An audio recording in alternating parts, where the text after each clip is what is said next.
In the bustling heart of Manhattan, where luxury cars were as common as coffee carts, Crown Motors stood out among the city's renowned dealerships.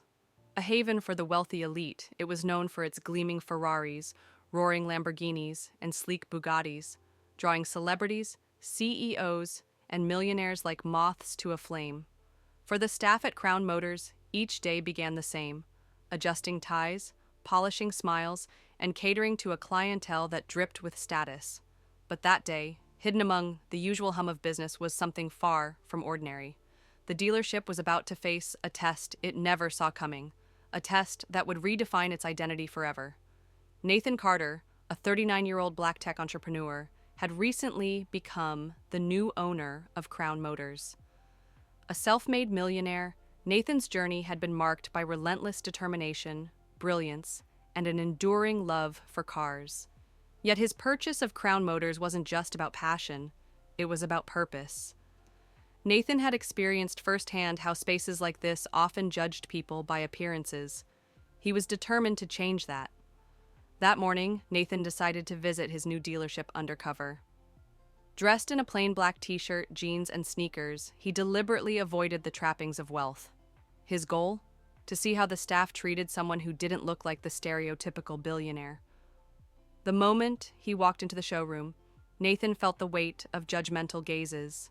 He wandered through rows of pristine vehicles, their surfaces so polished they reflected the city skyline. As he approached a Lamborghini, Huracan Spider, a sleek, $300,000 masterpiece, a salesman stepped into his path.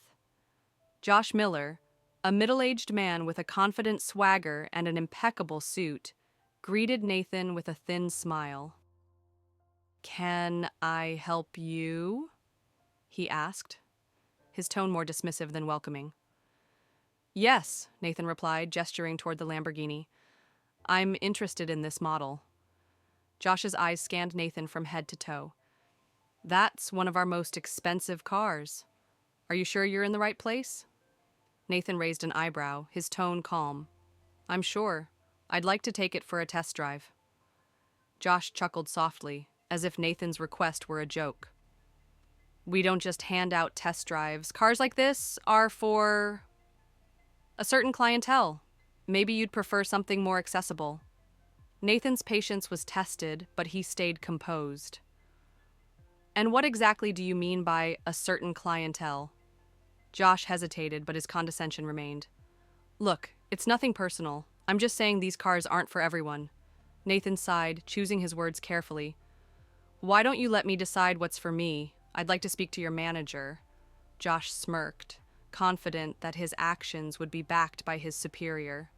"Sure, wait here." As Josh walked away, muttering to a colleague who chuckled in response, a young woman approached Nathan. Sophie Alvarez, a Latina administrative assistant, had been observing the interaction from a distance. Her warm smile and genuine demeanor stood in stark contrast to Josh's arrogance. "Can I help you?" Sophie asked softly. Nathan glanced at her, sensing her sincerity. "You can?" he replied. "It seems like service here is reserved for the right people." Sophie sighed, lowering her voice. "I'm sorry about that. Josh has a habit of judging people. It's frustrating, but he thinks he knows who deserves attention and who doesn't." Nathan appreciated her honesty. "Do you think the manager would approve of this behavior?" Sophie hesitated.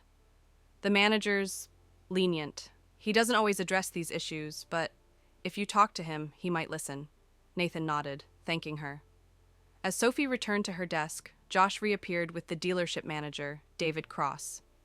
David approached Nathan with a polite smile.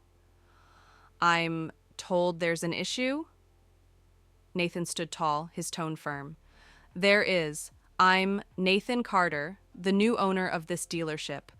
I came here today to observe how customers are treated, and I'm extremely disappointed." The words hung in the air like a thunderclap. David's eyes widened in shock, while Josh's face turned pale. The entire showroom seemed to freeze. New owner?" Josh stammered. "That's right," Nathan replied. "And what I've seen today, is unacceptable. David immediately began apologizing. Mr. Carter, I had no idea you'd be visiting. Please understand. Nathan cut him off. Who I am shouldn't matter. What matters is that every customer is treated with respect. Josh, you clearly don't understand that. You've shown you're unfit to represent this dealership. Pack your things and leave. Josh's mouth opened to protest, but he saw the resolve in Nathan's eyes. Defeated, he gathered his belongings and walked out, his exit marked by the stunned silence of his colleagues. Turning to the remaining staff, Nathan addressed them with authority. This dealership is about to change. From today, we operate on a new principle: respect. Every person who walks through these doors will be treated with dignity, regardless of how they look or what they're wearing.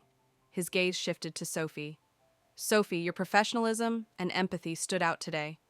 That's the kind of attitude I want leading this team. I'm promoting you to supervisor. Sophie's jaw dropped. Me? Supervisor? Yes, Nathan said with a smile. You demonstrated integrity in a difficult situation. That's the kind of leadership we need. Over the following weeks, Crown Motors underwent a transformation. Nathan implemented new training programs to ensure inclusivity and respect became core values. The dealership reopened with a fresh vision, inviting people from all walks of life to experience its cars without judgment. To celebrate, Nathan hosted a community event, showcasing Crown Motors as a place where luxury wasn't defined by wealth, but by the experience of being valued. In an interview with a prominent magazine, Nathan shared his mission. Luxury isn't about price, it's about respect. That's the foundation of Crown Motors now. The story of Nathan Carter and Crown Motors became a powerful reminder of the impact one person can make by standing up for what's right. It left everyone who heard it asking themselves, what would I have done in Nathan's place?